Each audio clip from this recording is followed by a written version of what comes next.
One day I'm down the bottom, holding hand with my mama. I'll be back with my dad. Cause she WEFM, the universe sound. Activated mornings on WEFM 99.9 is on now.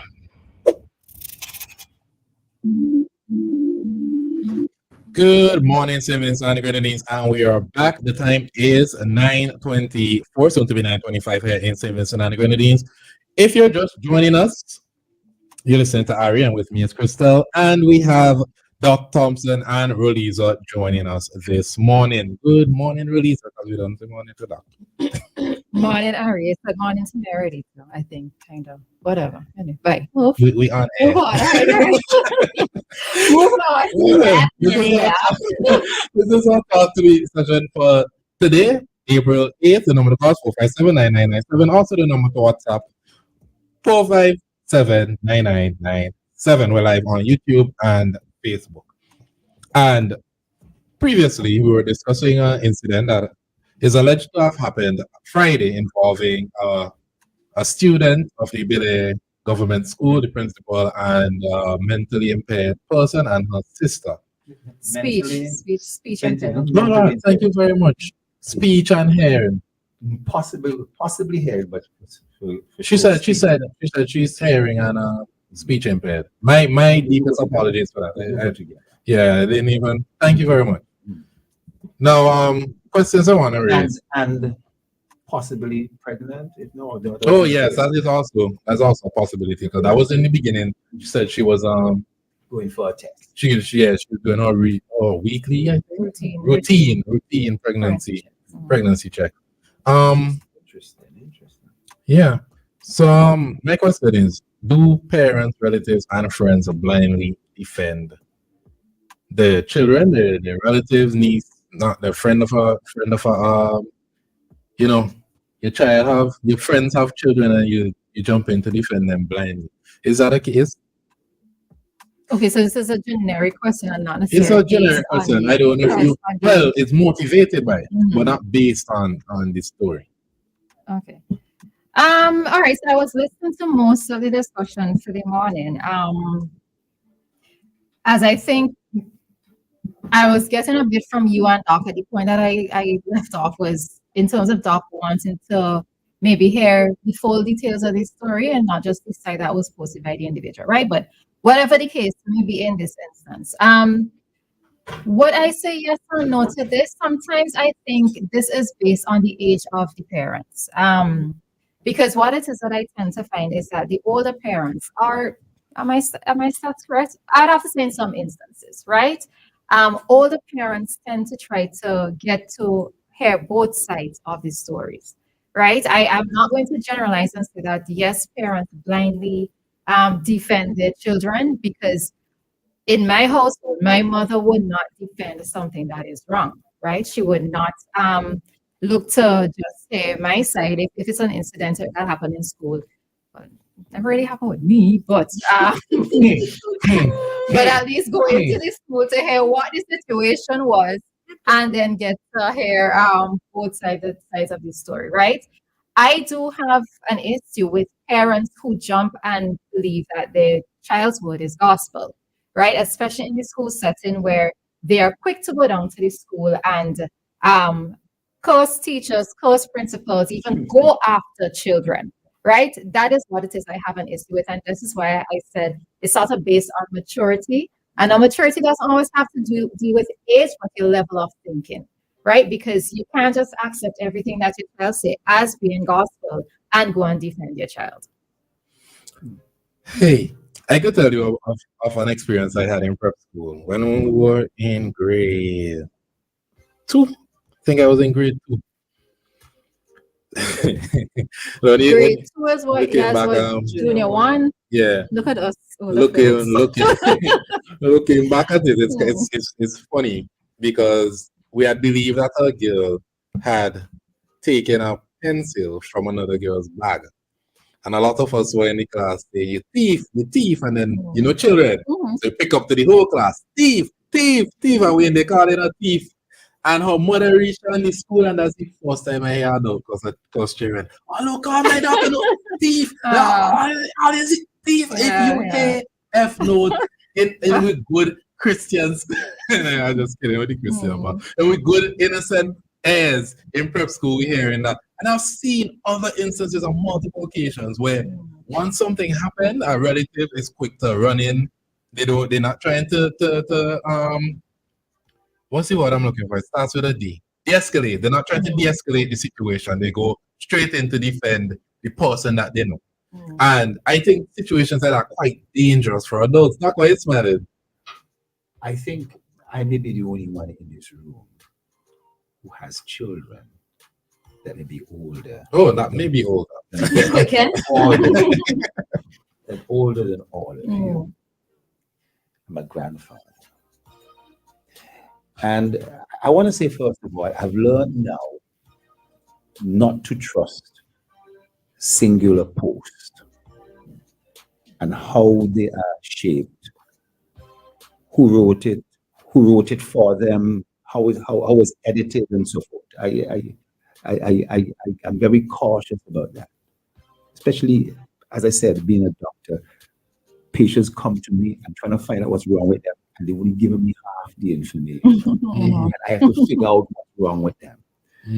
But as a parent, I've tried to indicate to you there's a big change.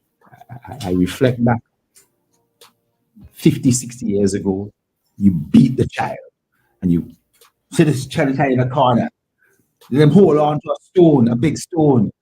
I can tell you some things that people used to do to abuse the discipline. children. Yes. Abuse. Things have changed substantially.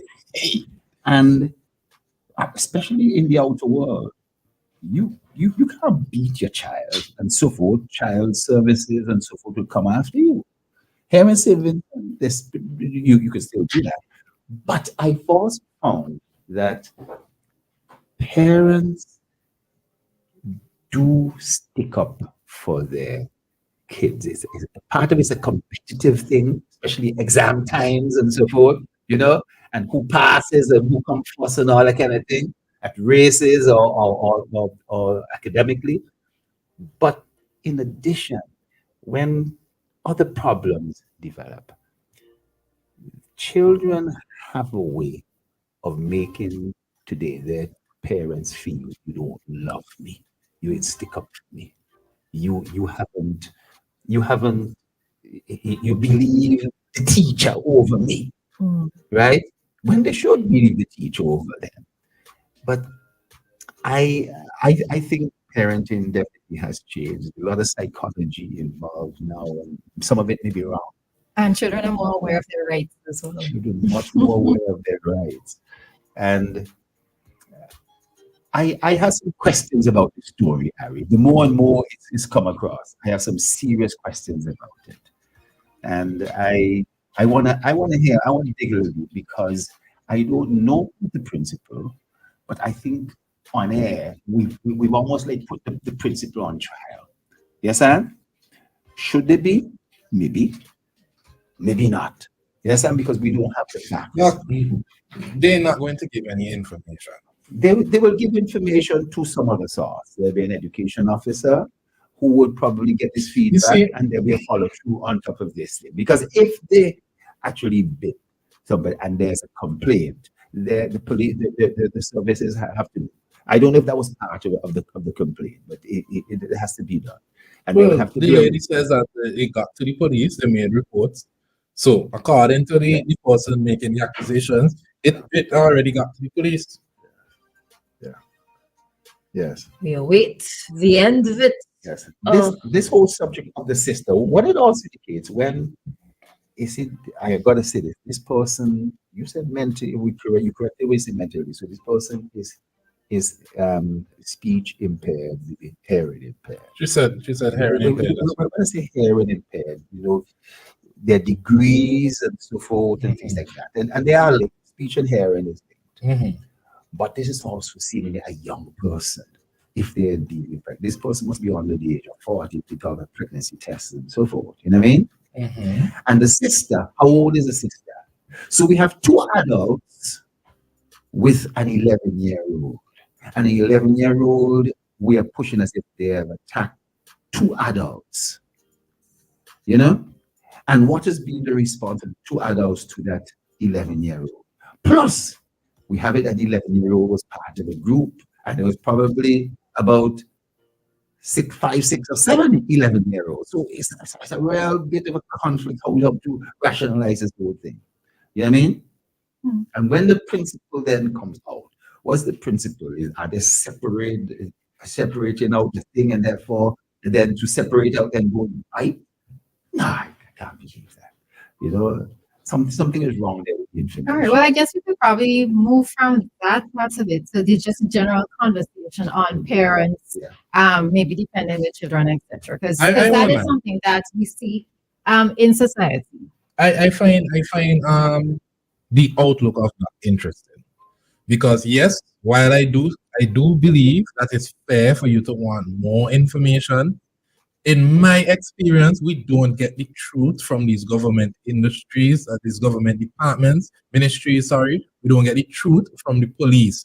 We quicker get the truth from people involved and people who witness it. The truth is there. We don't follow up. We move on to the next story, Harry. Something next week would be what's interesting next week. We moved on to something more exciting. Not all the time. Not all the time. Yeah, I agree. You do follow up and so forth, but we not really move on. We can follow up on this. The information is like the same sources that you contacted. They will give you information and follow up. Yeah, but the thing is, people are always afraid to They weren't afraid. They weren't afraid to speak to you then. Yes, they will follow up. They were afraid, which is why I can't have them here interviewing them, speaking about it. Why their identity are being protected? But you don't need to do that. I think that'd be wrong. You don't need it. You got the information. Why don't need to do that? You don't need to do what exactly? To have them here as an interview. I see how miscommunication could get right here. No. Take a minute, Doc. Let's take a call. Hi, caller. Morning. Good morning. Good morning, caller. Hello. Good morning. Hi, good morning, everybody. Mr. Thompson, how are you? Not too bad. Oh, okay. You mentioned something just now about online sources. There is Christal in there. There is Ari. Forgive me. What is the name of the other lady with the glasses? Roro. Let's make it easy for everybody. Roro. Give up on it. Okay. All right. Roro, here what's going on. Last week you put me on the spot. When I sent you the photograph of the Liat aircraft, it was taken from a spotter in Nigeria. We sent him to the airport, and he took the photo there of between the piece aircraft. But I did not recheck it. So you caused me some sort of worry for a few seconds because I didn't double check, even though I knew it was coming from sources, I should have still double checked. So I learned something from you last week. Okay. Following up to this story now, proven flights are going to start in Antigua from today. But the aircraft has disappeared from Nigeria and we're not able to track it because they changed the number. So we believe that airplane is moving from Nigeria to Antigua, and I'm glad that the Eastern Caribbean Civil Aviation Authority is stepping in to deal with it. Mr. Thompson, what is your thoughts on the coming back of Leah? I like it. We need it. I hope that they could put it back. Maybe it won't come back into the kind of service where it had before, because it has to now be profitable, has to be sustainable. So, I will tell you something. They're gonna have some jets, but the jets are gonna be 24 years old, which is quite okay. That's not a problem. We would like to know where the pilots are coming from in the rest of the fleet, because they have to buy further aircraft. But it sounds like you saying 24 years old and it's okay. I know you say okay. Are you also intimating that it's not okay? Are you trying to indicate it's not okay? But you're putting your clause in, it's okay, but you're really dropping it that it's not okay? I don't say the problem right. Right. No, it's not. But you see, I see that you're poking me with the stick now. No, it's okay, Remember, the aircraft age is not a problem, but I only wish we could have started with a little more younger airplanes, man. You understand? But I'm not saying, look. Yeah. Because here now, don't get tired, don't get tired. Yeah, but here now, don't get tired. You see the Caribbean. Yeah, you see the Inter-Caribbean Airlines propeller aircraft, the 19 seats. Those are 31 years old. The Inter-Caribbean jets is 23 and 24 years old. So, I mean, they're doing the thing still, if you understand what I mean. Yeah. All right, caller. Yeah. Thanks So, for your, guys, take care. yeah. Man, Thank you, Richmond. yes, man. And remember, you heard it first in WEFM, eh? Thanks, caller. Bye-bye. No, oftentimes, time don't permit us to discuss certain things. But Christal, I saw a comment there. You mind reading it? Oh, so good morning. I just started watching your live video about the principal and others. The child is released. So the child is never wrong with whatever she does. She will defend her needs even when she knows that she is wrong. So if the woman say the principal bite her, you better believe that.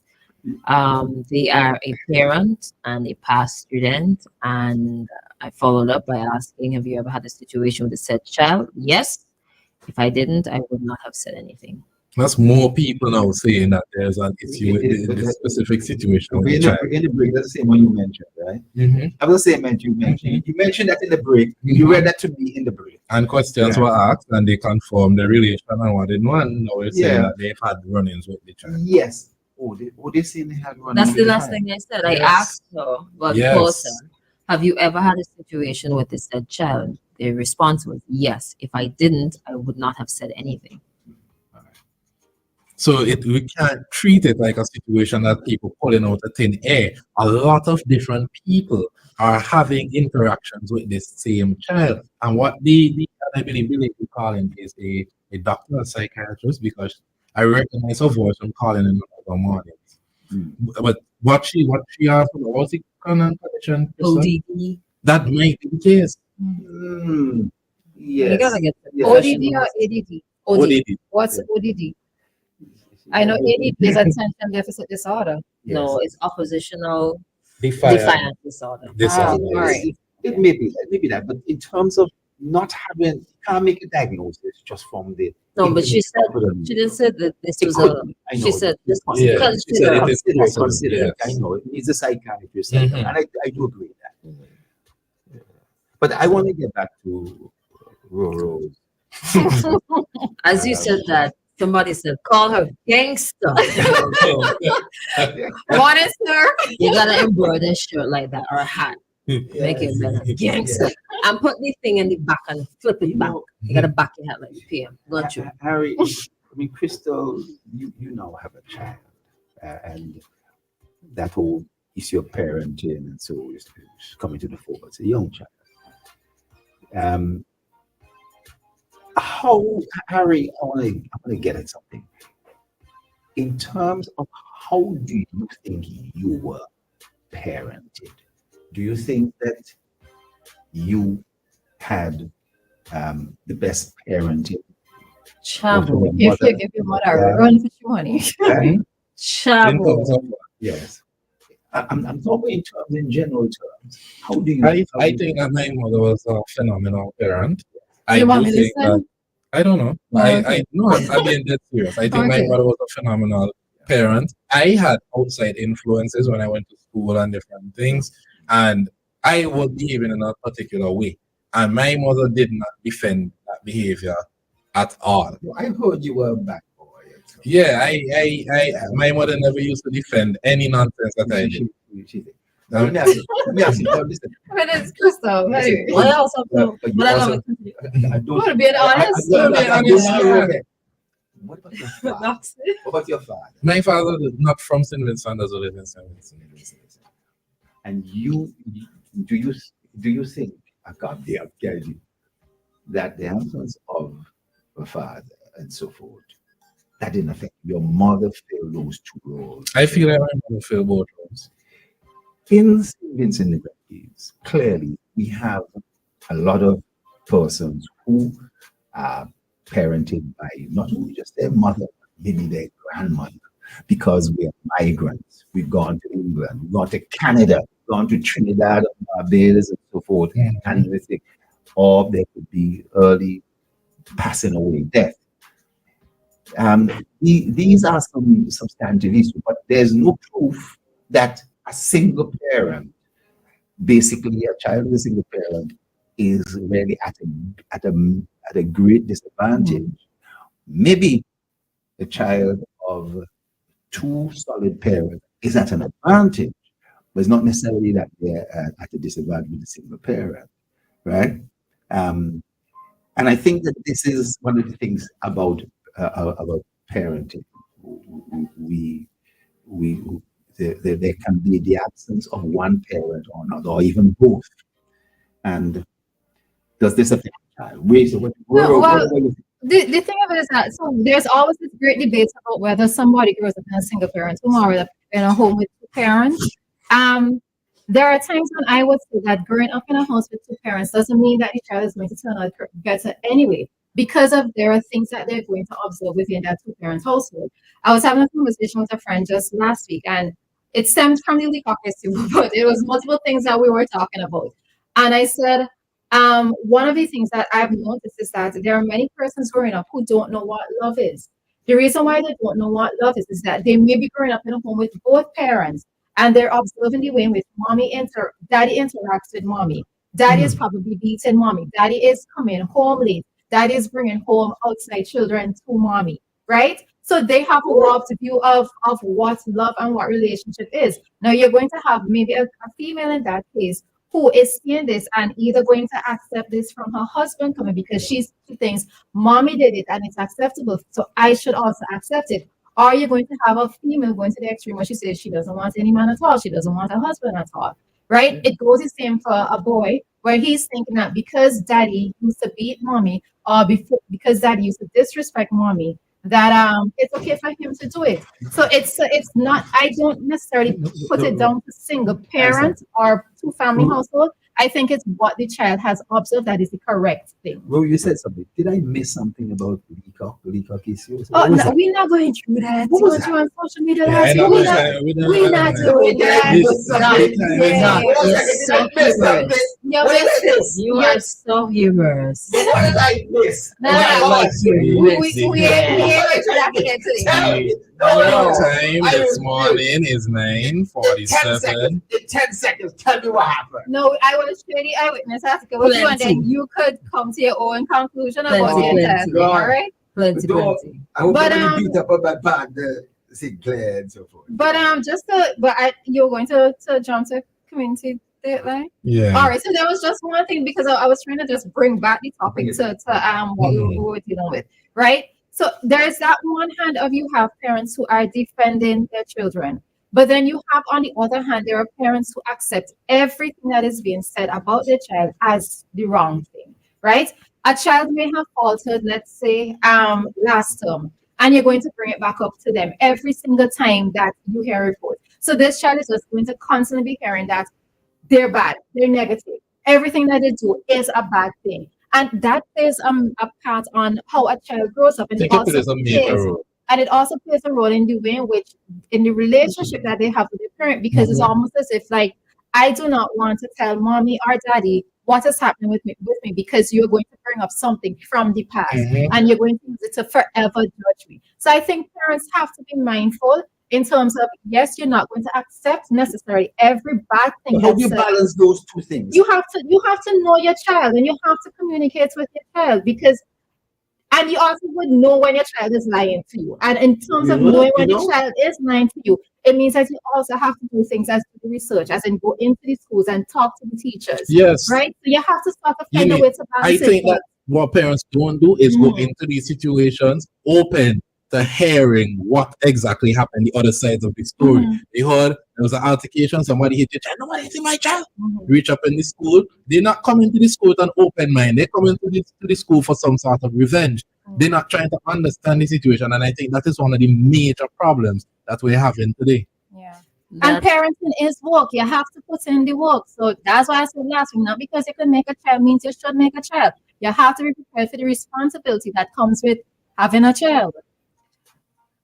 The going into the school and having an open discussion with the principal and so on is the ideal situation.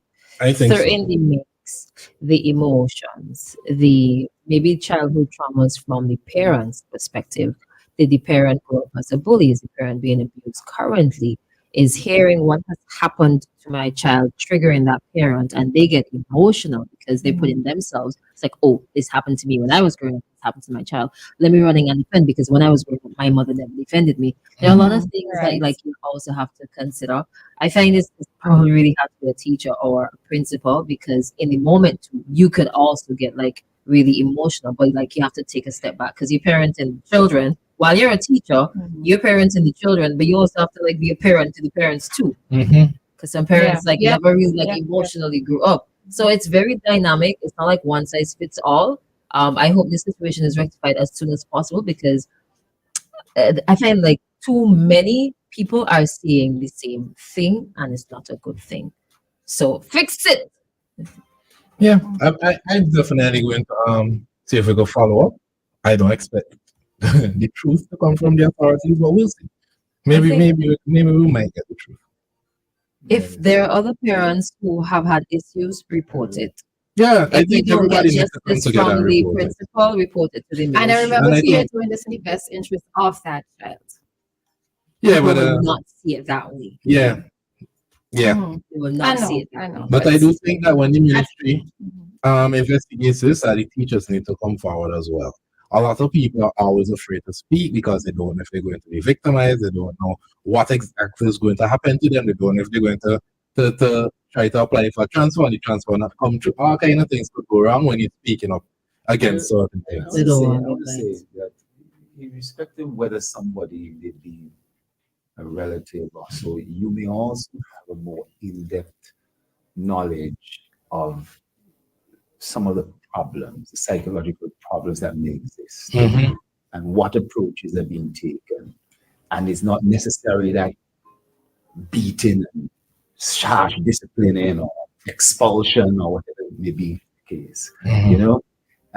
So I'm hoping that you will give us some feedback on this. I'll try and follow it through myself, you know. Yeah, so and next month we might get some more information on both ends, not just from the victims, quote unquote victims, and the parents and other persons involved in this situation. The time is 9:52. I have to say goodbye. Thank you for listening to Activated Mornings, tuning in to Activated Mornings of this morning. This is Ari signing out. And this is Roro signing out. And this is Doc signing off. All right, so see you guys tomorrow. Bye.